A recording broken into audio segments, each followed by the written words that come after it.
if there's a problem about English, or someone has a problem with English, didn't prepare for interpretation, so feel free, anyone can interpret. You're welcome for that. The show today is going to be about Kimbangu getting paid.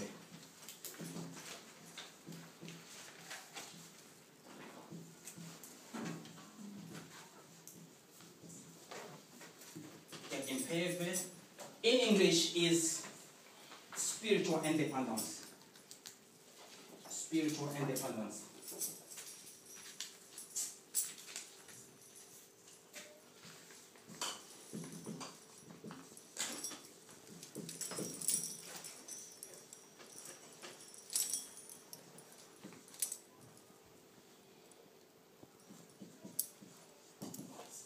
Spiritual independence. This is going to be our topic of today. But first of all, we need to ask ourselves what is spirituality, or what spirituality is all about. Because so many times we talk about, or we are saying about spirituality, but sometimes we misunderstand what spirituality is all about.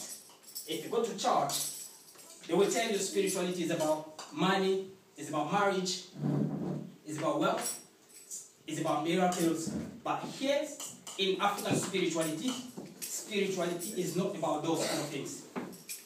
Spirituality is about unity with the invisible forces. Unity with the visible and invisible forces. That's what is about spirituality. We are spiritual beings, and also we are physical beings. When we unite ourselves with the nature, that a unity with a physical nature. When we unite ourselves spiritually with the invisible force, this is what we call unity in spirit. So spirituality is about unity with invisible force and visible force. But when we're talking about spiritual independence, is different. Just explain about what spirituality is all about. So, spirituality itself is also to receive knowledge and inspiration from divine sources. I think sometimes we think knowledge or intelligence or wisdom just comes from people when people are saying, talking or this and that. But for us is to receive knowledge and also inspiration from divine sources. To create things, you need to be inspired. But that inspiration comes from divine forces, invisible forces. And to put those inventions into practice or in manifestation, we need the nature. So that's why we need knowledge from divine sources, and we need also some inspiration or knowledge also from the nature.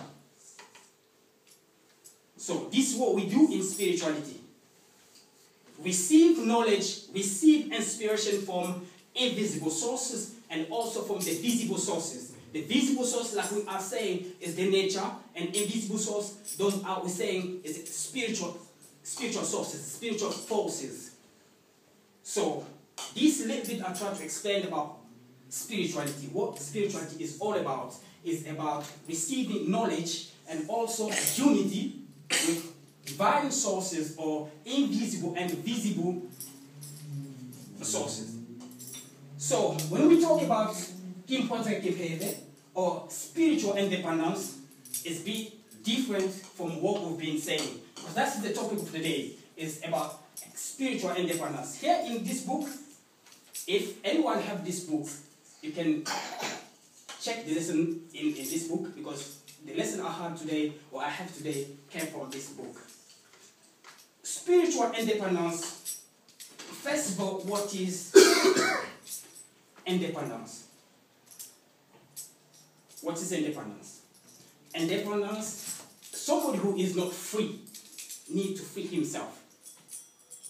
That's what we call independence. But when we're talking about spiritual independence, that means we are not free spiritually, and we are seeking for spiritual independence. We've been in so many places. Christianity, Islam, so many places. But those places is just being under slavery spiritually, or under spiritual slaves. But now, because we understand that we are not free spiritually, we need to free ourselves. That's why we call it spiritual independence. But or spiritual independence, what it is about culture. If you understand spiritual independence, spirituality is not only like we were saying, like people say it's a religion, this and that, but for us, spirituality is the culture.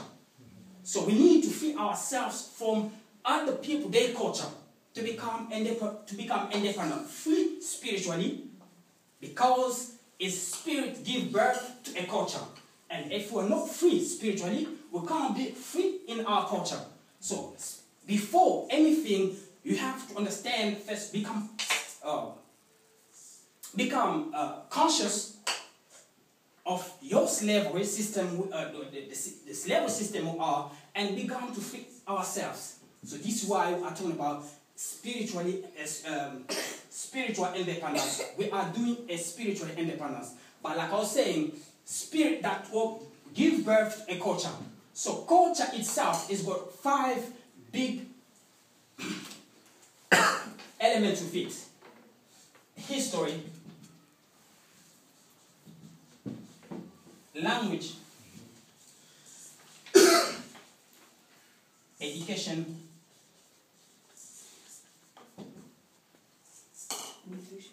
tradition.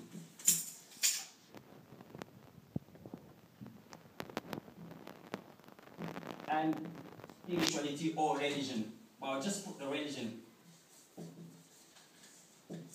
So, this is the 5 big elements which form a culture. But now if we look at ourselves from these 3 big elements, since we've been under colonization or under slavery, are we free from all this? No. We are not free.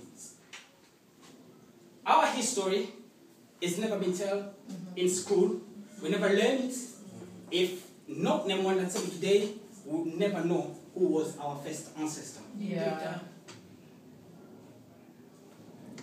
From day one, when I was born, or when our generation was born, they told us our first ancestor is Adam and Eve. That is spiritually lost. And historically lost. So we've been learning other people their history and they implanted it into us. But we need to free ourselves from that kind of history they've been telling us. If we go to the languages, example, we are here, we are all black. Our language is speaking. English. Is it wise enough? No. I think it's not wise enough. As one nation, if you go to mosque, they will speak it in Arabic, one language.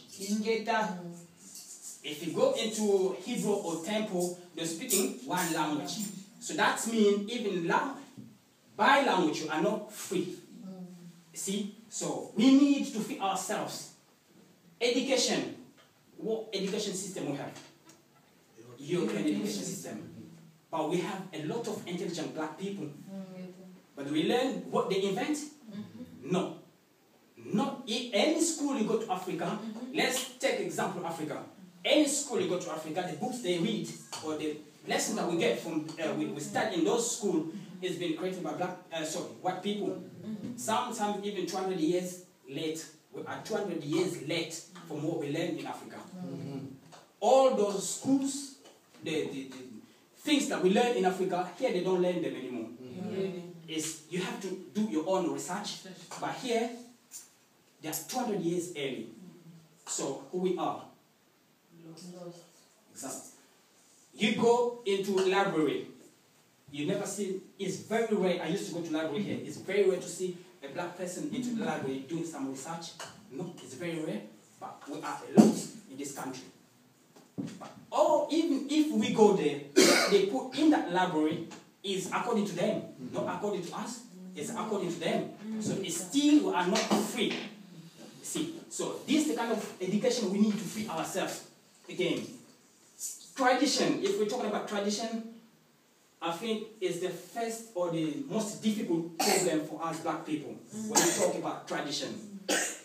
What they call it evil. If you put statue of Queen Zinga here, somebody walk inside, see a statue of Queen Zinga, these people they worship devil. But go to their churches, the statues of Moses, the statues of Jesus, the statue of all those kind of things. What it is a tradition. When we see or when we have a picture, even this color of people come and say, oh, when they see colors, what is these people are doing here? We practice evil. Yeah, that's the first. But tradition is a knowledge conservative or conserve. Tradition is just to conserve knowledge. When you receive knowledge from spiritual world and you conserve, this is what we call tradition. It's nothing as bad. Tradition, keep knowledge, conserve knowledge. And when you keep on practicing the same knowledge, that's what we call a tradition. There's nothing wrong with it. See, but today, we're against everything they call or we call tradition. We don't like it. It's evil. Evil. That's where we are today. That's why we need spiritual independence. If we talk about religion, I know our ancestors, if we talk about really religion, true religion, our ancestors, they never practiced the religion. But they practice what we call spiritual religion, not religion or in the way it is from European system or Islam system. Our ancestors never practiced religion in that way. Our ancestors used to practice what we call spiritual religion. It's different from religion we are talking about today. Like we started before, spirituality is about unity with the invisible and visible forces. So when we unite ourselves, or when we activate ourselves, when we initiate ourselves to those invisible forces and visible force, this is what we call spiritual practices. We practice spirituality, but not religion in the way of European ways or in the ways of Islam, Muslims. So we are completely different from spiritual practice, religion practice from our ancestors and what we are calling today a religion.